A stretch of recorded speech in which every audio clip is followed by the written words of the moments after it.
Good morning students. आज हम नया चैप्टर लेने वाले हैं जिसके अंदर चैप्टर का नाम है फॉर्मेशन ऑफ कंपनी। ये आपकी बुक्स के अंदर चैप्टर 7 है, ठीक है। और फॉर्मेशन ऑफ कंपनी मतलब कंपनी का निर्माण या कंपनी निर्माण। तो first of all we will talk about what is company. In my earlier video I told you about the company that company is an artificial person. First thing what is that की it is an artificial person. यह एक क्या है? कृत्रिम व्यक्ति है, ठीक है। अब ये कृत्रिम व्यक्ति जो है having a separate legal entity, क्या कर रही है ये? इसकी एक अलग से कानूनी वैधानिक किसकी क्या है? लीगल एंटिटी है। परपेचुअल सक्सेशन, ठीक है, जो कि कंटिन्यूअसली ही हमेशा जो है जीवित रहती है।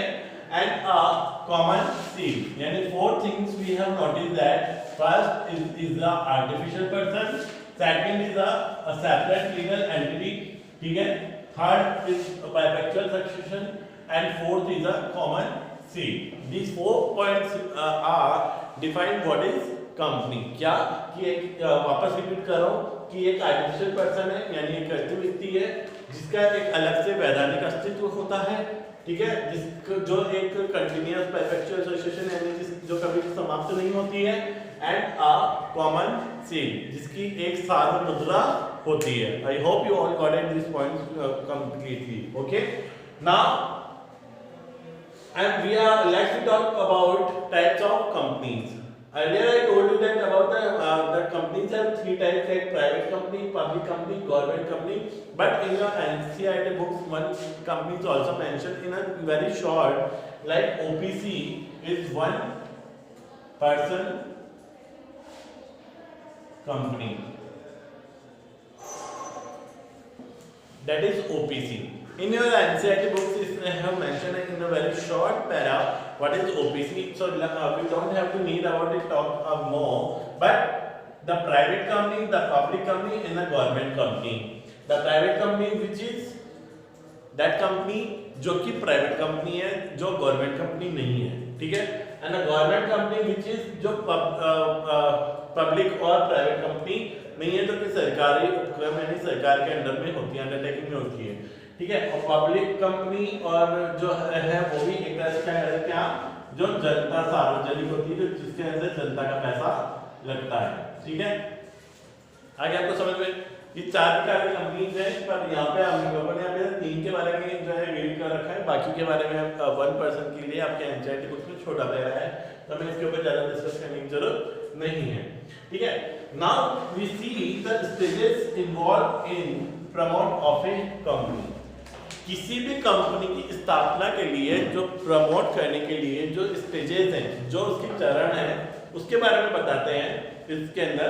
वो सबसे पहला जो चरण आता है वो आता है प्रवर्तन, it means promotion. If we are making a company then we have to follow 4 steps. How many? 4 steps.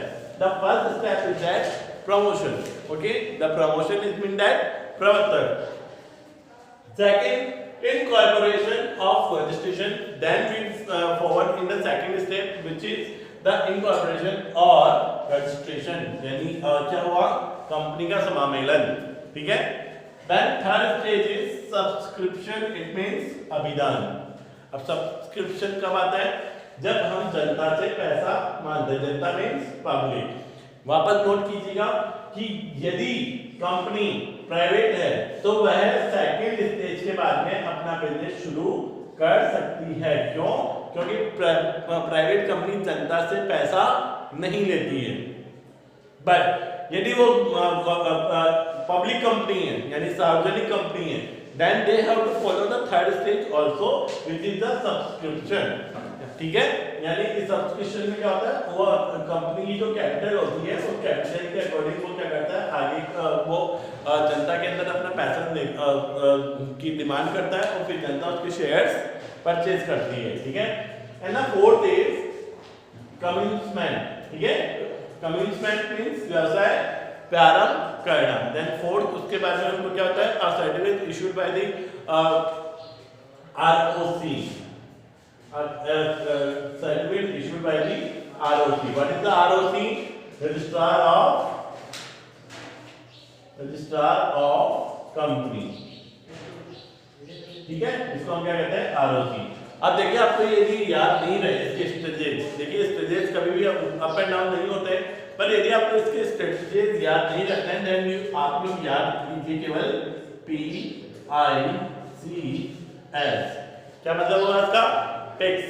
लेकिन यहाँ पे जो ध्यान देने वाली बात है वो ये ध्यान रखिएगा कि ये जो S है ये पहले आएगा, बस इतना आपको याद रखना है। क्यों? P से क्या बना? प्रमोशन, I से क्या बना? इनकॉर्पोरेशन, C से क्या बना? कमिटमेंट और S से क्या बना? सब्सक्रिप्शन। यानी ये वर्ड जो है वो पहले आ जाएगा, बस इतना ध्यान रखिए। लेकिन आपको याद क्या रखना है? पिक्स। क्या क्या हो गया? प्रमोशन, इनकॉर्पोरेशन, सब्सक्रिप्शन और कमिटमेंट। ठीक है, आई ओके। देन यहां तक तो बात हो गई हमारे कंपनी के स्टेजेस के बारे में। अब जो इस वीडियो में हम लोग पढ़ेंगे वो पढ़ेंगे हम लोग स्टेज 1 के अंदर जो प्रमोशंस है यानी कि जो प्रवर्तन है, ठीक है, प्रवर्तन के बारे में हम लोग इसके अंदर रीड करते हैं। अब प्रवर्तन है क्या?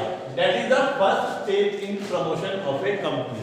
जब भी आप कंपनी की बात कर रहे हैं तो उसकी जो फर्स्ट स्टेज है, प्रथम जो स्टेज है वो क्या कहलाती है? आपकी प्रवर्तन। ठीक है, प्रवर्तन। अब ये जो प्रवर्तन है ये डिस्कवरी ऑफ बिजनेस अपॉर्चुनिटीज। ठीक है, अब ये प्रवर्तन में क्या होता है? सबसे पहले जो दिमाग में कंपनी को एस्टैब्लिश यानी एस्टैब्लिश से भी पहले जो कंपनी स्थापित करनी है, कंपनी को बारे में जो सबसे पहले जो विचार आता है वो विचार की बात कर रहे हैं। ठीक है, तो डिस्कवरी ऑफ बिजनेस अपॉर्चुनिटीज, सबसे पहले व्यवसाय की जो अपॉर्चुनिटीज है उसके बारे में खोज करता है। ठीक है, एंड सब इक्विटी ऑर्गेनाइजेशन ऑफ फंड, जो पैसा वो अरेंज कर सकता है उसके बारे में विचार करता है। Property and managerial ability into A business concern for the purpose of making profit, यानी लाभ कमाने के लिए बाद में क्या करता है? अपनी जो उसके पास जो एक प्रबंधकीय जो योग्यताएं हैं उन योग्यताओं के सहारे से वो क्या कहता है? बिजनेस कंसर्न करता है या बिजनेस के बारे में विचार करता है प्रॉफिट कमाने के लिए। ठीक है, तो ये हो गया आपका प्रमोशन। अब प्रमोशन का मतलब वापस बताता हूँ कि कंपनी के जो डिस्कवरी के बारे में यानी कंपनी की जो एस्टैब्लिशमेंट की जो या अपॉर्चुनिटी के बारे में जो डिस्कवर से लेकर उसके एस्टैब्लिशमेंट तक यानी उसके स्थापित होने तक का जो कार्य किया जाता है वो प्रवर्तन कहलाता है। That is called the promotion. Okay, now अब ये काम करने वाला है कौन? ऑब्वियसली बात है, ये काम करने वाला कौन होगा? Who is the promoter of a company? That is called the promoter. ठीक है, जो कंपनी का प्रवर्तन है वही क्या होगा? उसका प्रमोटर है, यानी वो इसका क्या है? प्रमोशन करने वाला पहला व्यक्ति है। The promoter is the first person of to establish a company. Got it? Next देखिए, अब क्या आ रहा है नेक्स्ट के अंदर? क्या होगा कि प्रमोटर जो है यानी जो व्यक्ति है प्रमोटर, वो क्या करेगा? सबसे पहले वो क्या करेगा? Identification of a business opportunity. सबसे पहले वो व्यक्ति क्या करता है? बिजनेस अपॉर्चुनिटी की तलाश करता है। What is do? वो सबसे पहले तलाश करता है कि वो किस in which sector should we go for open a company, in which sector या in which object we have to find the profit making area. ठीक है, कई सारी जो बातें जो बिजनेस करने से पहले की जो होती हैं, ठीक है, वो सारी बातें कौन करेगा? प्रमोटर्स करेगा। ठीक है, तो यहाँ पर ये बात आ गई आपकी नए अवसरों की खोज, जिसके अंतर्गत क्या होता है कि पर्सन जो है वो क्या करेगा? व्यवसाय के अंदर आने वाली वस्तु या सेवा के उत्पादन के अंतर्गत किस what type of products he have to use for the to open a company, what type of services they have to open for the company. ठीक है, that is the first thing is like वो क्या करेगा? नए नए जो अवसर है यानी अपॉर्चुनिटी को ग्रैब करेगा। Okay, next flexibility of studies यानी संभाव्यता का अध्ययन। यानी क्या मतलब हुआ इसका? ताकि पहचान कर लिए गए। अब उन्होंने we have find out the identification of business opportunity. Now further यानी आगे हम लोग सदा जरूरी नहीं है कि वो जो आपने जो अब आप जो प्लानिंग करने वाले हो हमेशा सक्सेस ही हो जाए। तो उसके अंदर हम लोग क्या करते हैं? हम लोग पहले से उसके अंदर जो जो प्रॉब्लम्स आने वाली है उन प्रॉब्लम्स के ऊपर वर्क करना शुरू कर देते हैं। अब वो प्रॉब्लम्स किन में बटी हुई होती है? लाइक टेक्निकल, फाइनेंशियल और इकोनॉमिकल, ठीक है।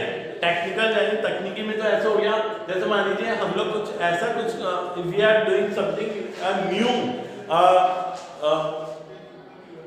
थिंग्स, ठीक है, कुछ ऐसी टेक्नोलॉजी के साथ में अपना हम लोग जो है बिजनेस ओपन करना चाह रहे हैं जो टेक्नोलॉजी अभी तक मार्केट में आई नहीं है या अभी तक तो डिस्कवर ही नहीं हुई है, ठीक है। तो आप क्या बिजनेस कर आप कंपनी ओपन करने के बारे में सोच सकते हैं? नो। यदि वो टेक्नोलॉजी हमें परचेज करनी है यानी इंपोर्ट करनी है तो हम लोग उसके ऊपर विचार कर सकते हैं, ठीक है। तो यानी जब हम बिजनेस शुरू कर रहे हैं तो हम लोग तो टेक्निकली जो हम लोग सोचते हैं, ठीक है, कि जो हमारा बिजनेस है यदि वो किसी टेक्निक की हेल्प से होने वाला है तो हमने वो इंपोर्ट करनी है या वो डिस्कवर करनी है या इज इट अवेलेबल और नॉट। तो सबसे पहले हम लोग स्टडी करेंगे। देन यदि हमें पता लगता है कि हम इसे इंपोर्ट कर सकते हैं और ये इजी वे में हो जाएगा, then we go for the further step is that वित्तीय, इट मीन फाइनेंशियल। फाइनेंशियल में क्या कि have we money for establish these techniques, क्या हमारे पास में इतना पैसा है कि हम लोग जो है जो इस टेक्निक्स को परचेज कर सकें या फर्दर जो है एक्सपेंडिचर है उनको हम जो है बियर कर सकें या हम उसके अंदर उसको एक्सपेंडिचर खर्चा कर सकें। तो फाइनेंशियली हम लोग हमें स्ट्रॉन्ग है या नहीं है वो उसके ऊपर डिस्कस करेंगे। And the next is economic, आर्थिक में हम लोग क्या सोचेंगे कि क्या हम लोगों के पास में मान लीजिए टेक्निकल सही है, पैसा भी है और टेक्निक भी है, लेकिन हमें क्या वो प्रॉफिट इस सेक्टर में या इस पर्टिकुलर एरिया में या अकॉर्डिंग टू द कंट्री हमें मिल पाएगा या नहीं। तो ये भी चीज इंपॉर्टेंट है कि क्या हमें वो प्रॉफिट देगा या नहीं देगा। तो हम लोगों ने क्या किया, इसका डीपली इसका अध्ययन कर लिया। Okay, then we go for the further step is that name approval. What we have to do for the name approval, we have to go first of all ROC. What is the ROC? Registrar Office. Then we give our application to them that we are considering about you to can we open the company with the name of this, ठीक है। Then the registrar of companies जो हर state के अंदर एक होता है, it checks the name with the other companies ki is it matching or not.